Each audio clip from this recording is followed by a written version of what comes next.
Hello everyone, this is Jennifer with Dreams Etc. And Happy New Year. My mom and I just finished another album which I would like to share with all of you. This was just a lot of fun to work with my mom on. We just gotta use our imaginations on this one, and we were just really happy with the way it turned out. And again, it was lots of fun. On the front cover here, what we did is we just used one of the pages from the kit, laid it down. We ripped the edges, distressed it, and we applied it using matte Mod Podge.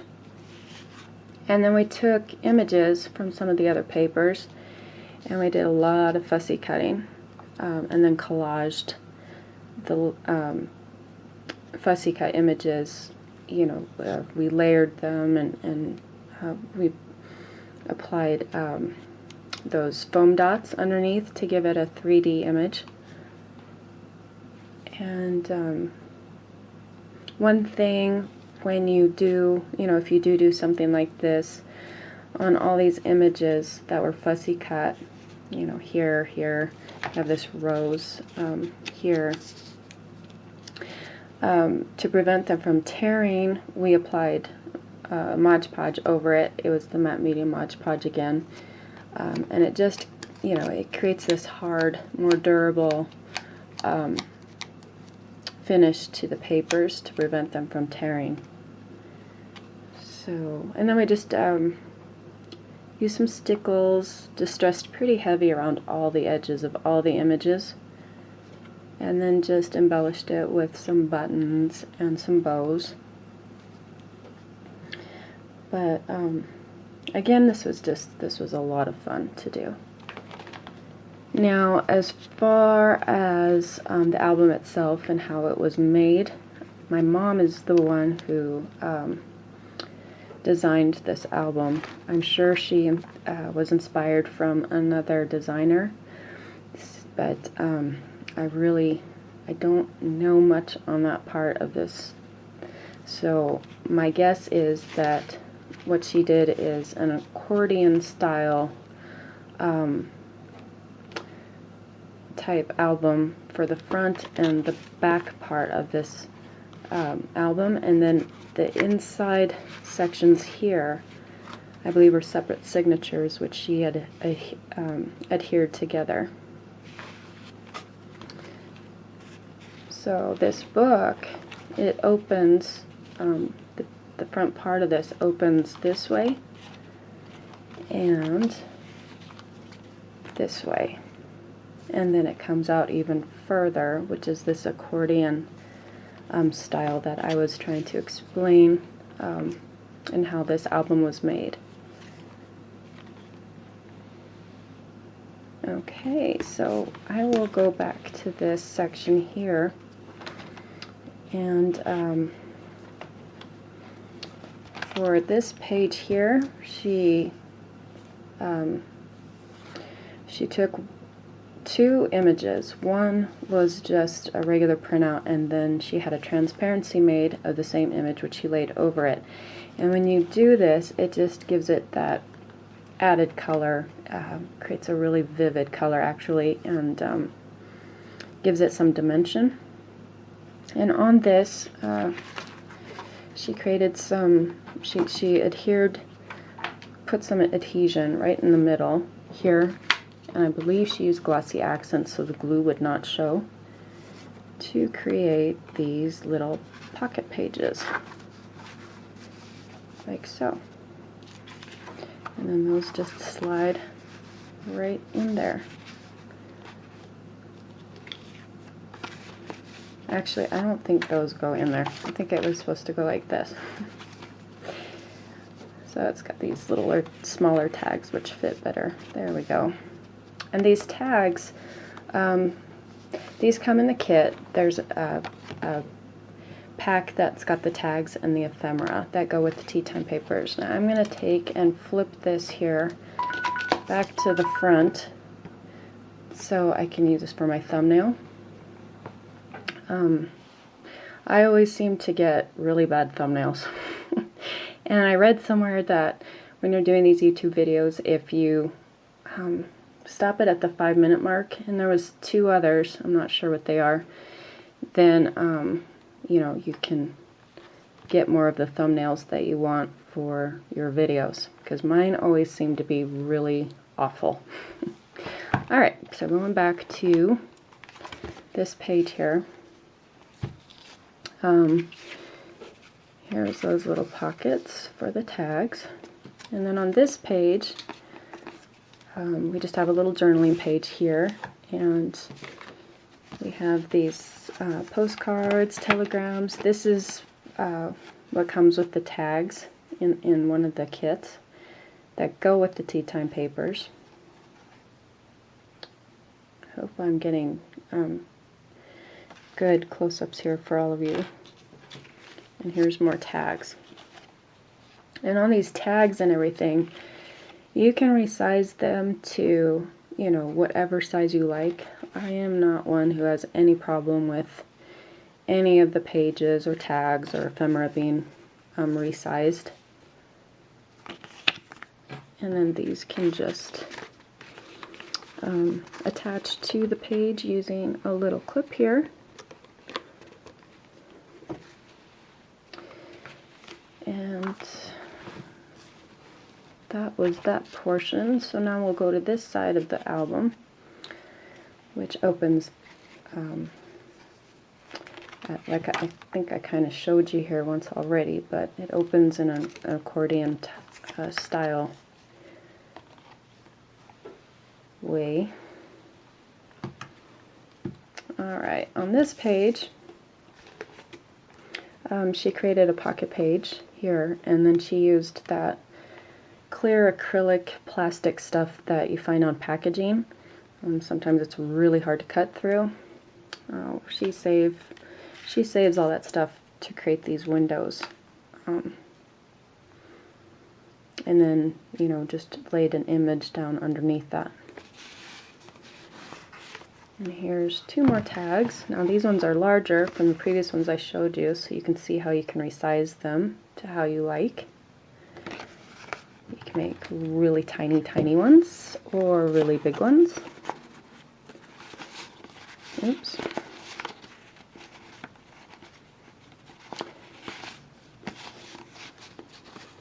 Okay.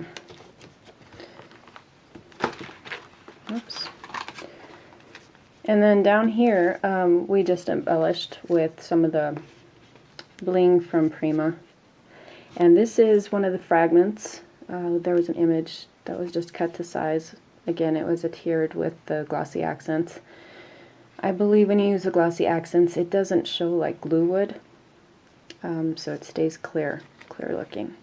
And on the fragments, which were from Tim Holtz, they have been discontinued. So if you can find those, I would say grab them, because you won't be able to get them much longer. And on this page, I think this was one of my most favorite pages that I designed. I did do a video previously to give a preview of all the pages that are in the kit. So if you want to, you know, get a good idea of what comes in the Tea Time kit, you can watch that video, and I show all the pages close up so you can get a better idea of what they look like. But this was done the same way as the other page that I had showed you, where 2 images were printed. One, you know, is just the one that was printed on cardstock, and the other in a transparency, and you can see the color. It's just really bright, vivid, lots of color, lots of dimension. It just creates a really neat effect. And then up here, oh, you could add, you know, more tags and stuff, but on some of these I don't like to cover up the images, especially the ones with the transparency, because I love the way they look, the effect it gives. Alright, and here we have, excuse me, here we have another one of the pages, 1, 2, 3, and away. So this makes a great page to journal on. If you like, you know, this book, this album, you can add your own pictures inside of these pocket windows. You can journal in them, or you could just have them to display for people to look at. And then here's another fragment with one of the images that was used. And then on this page, it's another pocket window page. And we just fussy cut the cat, the Cheshire cat, from one of the images to write that little tag, and then embellished his hat. And I just love how he sticks through the window there. I was never a big fan of the cartoon Alice in Wonderland as a kid. Tim Burton's Alice in Wonderland, I loved the artwork behind all of it, but was never that thrilled with the story. But I love the artwork, I love the characters, and this was an album that I was just really excited to do. Had lots of fun designing the papers. Now here we have a pop-up page, and this was done using the spinning platform, and I will have a video that will show you how to make these pages. In fact, I'll be doing that right after I finish this video. But it just, you know, how much fun. It just adds lots of fun to the album. Here's another fragment. And then just attached one of the little postcards that comes in that pack. And then these, again, I think she used the same die. It was the scallop ovals from the Grand Caliber dies.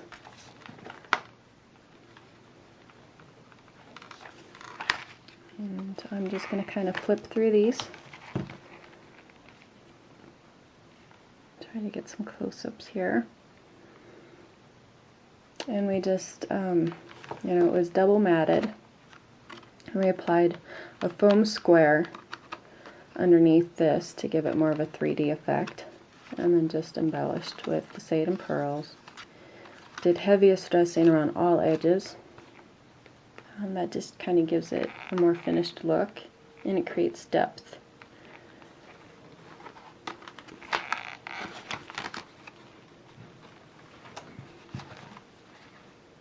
Tweedledee, Tweedledum.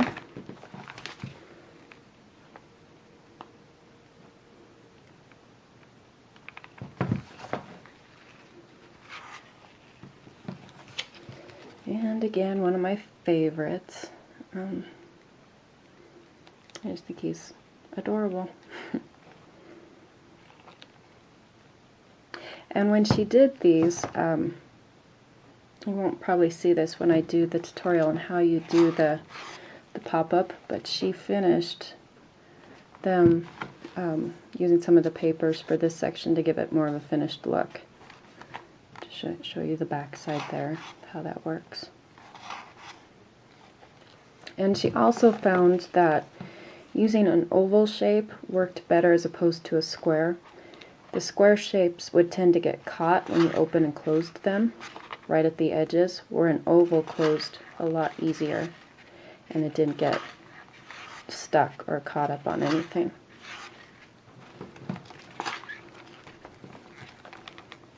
And there's the Mad Hatter.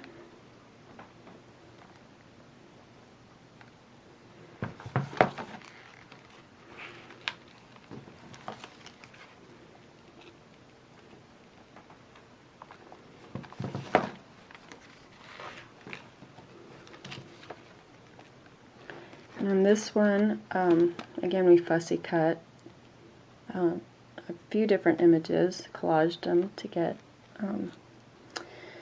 this image and a 3D effect on the pop-up page. More fragments used on this page.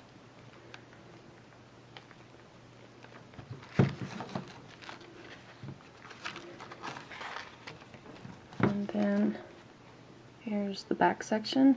Now these papers, these are part of the grunge lace journal papers. She used those with the Tea Time collection, in case you are wondering. If you go to the shop and you're wondering what pages were used in this album, it was the, I think there's 3 Tea Time paper packs, and then the grunge lace paper pack, and then the tags with the ephemera.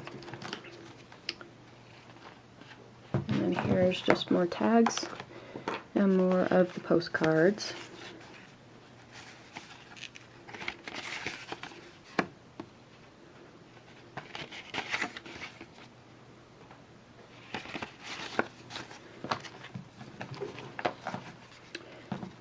And on the back, again, she did the pocket window pages. And then just more tags placed inside. So this was actually one of the pages that was sized to a smaller scale to fit inside the pocket page. And same with this one. And this one. So you can take the pages and make tags with them if you like. And then these were just tags that were made larger.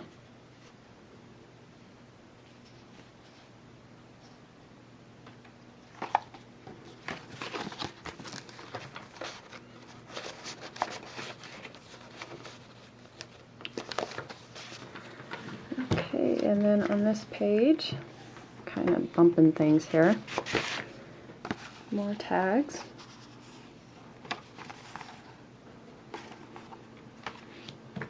And then another fragment piece. And then on the back here, it's one of the Mad Hatter pages, and again the edges were torn and heavily distressed. And then this opens this way as well, and you have more of the grunge lace papers that were used here.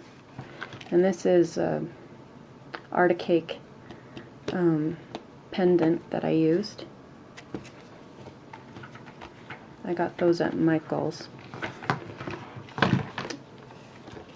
And I think that these were discontinued, so again, if you can find these pendants still, I would grab them. And then we just did a little fussy cutting on the corner here over one of the grunge lace papers of the teacaps.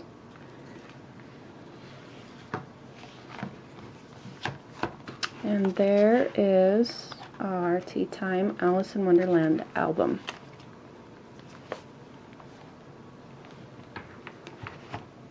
So I hope you enjoyed watching. Please email me with any questions. You can email me at dreamsetc@yahoo.com. I will have it listed with the video, as well as the links to my Etsy store. Thank you for watching.